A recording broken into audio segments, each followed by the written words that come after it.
कन्हैया जी ने अपनी माया के अनुसार बताया जाता उसकी रक्षा की, जले हुए गर्भ में फिर से प्राणों को डाला। महाराज परीक्षित का नाम क्यों परीक्षित पड़ा? क्योंकि ये पराई की थी, भगवान ने पराई इच्छा से इनका जन्म हुआ, क्योंकि स्वामी की इच्छा से जब इनका जन्म हो रहा था। परीक्षित इनके गुरु हुए धर्मांतर ऋषि, और जो बताया जाता है धीरे धीरे सयाने हुए। इसके बाद में इन्होंने क्या किया? 14 विद्याओं का ज्ञान लिया।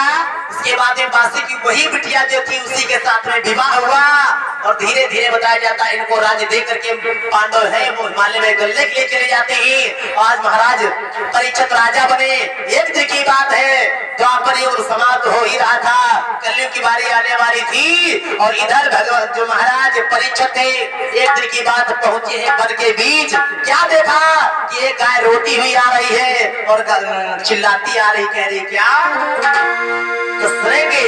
आज वो गैया जो थी चीखती हुई आ रही, और परीक्षित राजा बन करके पहुंचे हैं जंगल के बीच में। क्या देखा? वो गाय है, वो कह रही है क्या? कौन है आज मेरी लाज बचाने आए, धर्म के नाम पे बलिदान चढ़ाने आए, धर्म के नाम पे बलिदान चढ़ाने आए।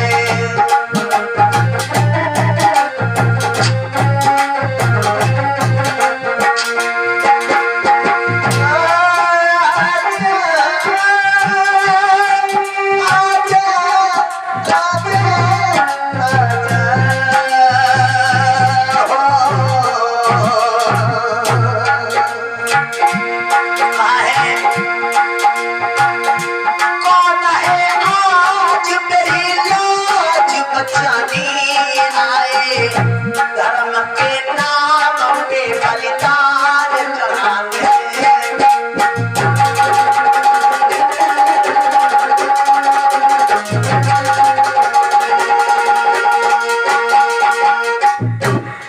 आज रो रही है, तब तक गाय को बुलाया, कहा तुम इधर आओ, इधर आओ तुम इसे।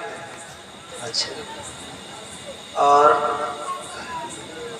जैसे ही पास में बुलाया एकाएक अपने खड़े हो जा, तुम रो मत, चिल्लाओ मत, बात बताओ तुम कौन हो? शरीर तुम्हारा पशुओं का है, तुम बोल रही हो मानव के जैसे। क्या बात है, कौन हो तुम? तो इशारा किया है कि मैं अकेले नहीं हूँ। पीछे देखा एक बैला लड़ाता हुआ, कहा ये कौन है? कहा ये। उसके पीछे देखा है काला को चंडाल आ रहा है हाथ में मूसल की वर्षा करते हुए। तुम 1311 दोनों लोग खड़े हो जा। कहा ये कौन है? सो कहा महाराज बैल जो था वो बोल पड़ा, कहा ये जो गाय देख रहे हैं गाय नहीं, ये पृथ्वी है, और पृथ्वी के राजा तुम परीक्षित हो। एक बात बताए सुनो, जब से कलयुग का आगमन हुआ है, जब से तो इसने पासे डाले अपना पैर आगे बढ़ाया है। गाय जो है वो पृथ्वी है, मैं हूँ धर्म, ये कलयुग पीछे मेरे खड़ा है, और मैं धर्म हूँ, ये मैया पृथ्वी। हम दोनों लोग जा रहे हैं, मुझे यहाँ पर नहीं रहना है। तो कहा पांडव चले गए तो क्या धर्म चला जाएगा? उनका हाथ सभी कहता है, उठाया तलवार मारना चाहे, कलयुग ने कहा खबरदार खड़े हो जाओ, मार दोगे। एक बात बताओ, मैं अकेला भैया नहीं, मैं 4 भैया हूँ, सतयुग त्रेता द्वापर और कलयुग। सतयुग त्रेता द्वापर और कलयुग, मुझे सभी चारों भैयों को ब्रह्मा जी ने बनाया, तो ब्रह्मा जी की लेखनी को तुम काटोगे तो तुम पापी हो जाओगे। आज बात तो समझ में आएगी, कहा सही बात, अब हम पापी हो जाएंगे, ऐसा तो हम नहीं मारेंगे। ठीक है, जाओ जहाँ पर जुआ होता हो, जहाँ पर माता पिता गुरुदेव का अपमान होता हो, जहाँ पर व्यसन और जुएबाजी होती हो, जहाँ पर मदिरा का पान हो, वहाँ पर जहाँ पर दुष्कर्म होता हो, वहाँ पर रहना जाकर। कहा महाराज ये तो संबंधी जगह दे दी, कुछ अच्छा दे दो। कहा जाओ सोने में वास करो। आज ऐसे ही सोने में कहा है, तो महाराज सोने का मुकुट धारण किए हुए थे, तुरंत ही सोने में विलीन हो जाता है।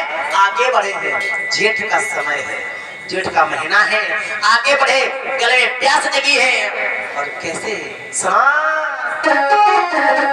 अरे घोड़ा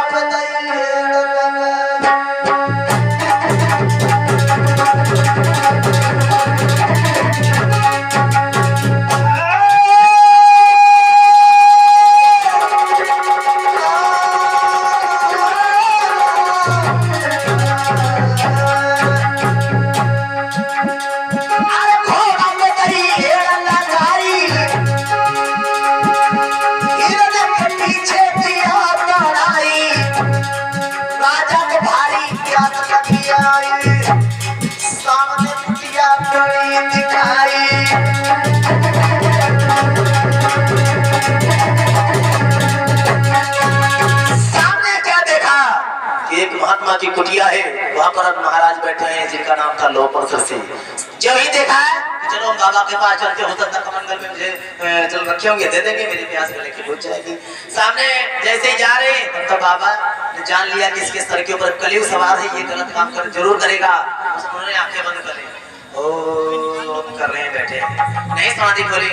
उन्होंने कहा अभी तक तो बाबा बैठे मुझे देख रहे थे, मैं काना नहीं, मैं कुरूप नहीं, मैं कंजूस नहीं, मैं वंश नहीं, मेरे लड़का भी है, मेरी बीवी भी है, मेरा सुंदर राज भी है, मेरा कोई अपमान भी नहीं करता, फिर भी इतना दुष्कर्म बाबा ने मेरे साथ किया, इसने मेरा अपमान किया है, मैं इसका अपमान करूंगा। और जैसे इतना कहा है तो उसी जगह पर मरा हुआ सर्प पड़ा था जिसका नाम था तक्षक, उठाया है और उठा करके मरा हुआ सर्प बाबा के गले में डाल दिया। विनाश काले विपरीत बुद्धि, जब विनाश आता है श्रोताओं तो बुद्धि काम नहीं करती। चाहे कितना कोई भी आपको अच्छा सलाहकार, अच्छे पिता, अच्छी बहन, अच्छा बाप और अच्छी माँ, अच्छा भाई आपको अच्छी बात बताए, लेकिन आप किसी की नहीं मानोगे कि आपका विनाश होना है। जब आपका विनाश आएगा, विनाश काले विपरीत बुद्धि, फिर आपकी बुद्धि काम नहीं करेगी। और इधर वही महाराज परीक्षित जी के साथ में हुआ, और इधर क्या हुआ, श्राप देखो कैसे लगता है। लोमश ऋषि के जो शिष्य थे श्रृंगी ऋषि, उनको पता चला कि मेरे गुरुदेव का अपमान हुआ, सोई कहने लगे हैं। और क्या कहा है कि सच्चे मुनि सच्चे ब्राह्मण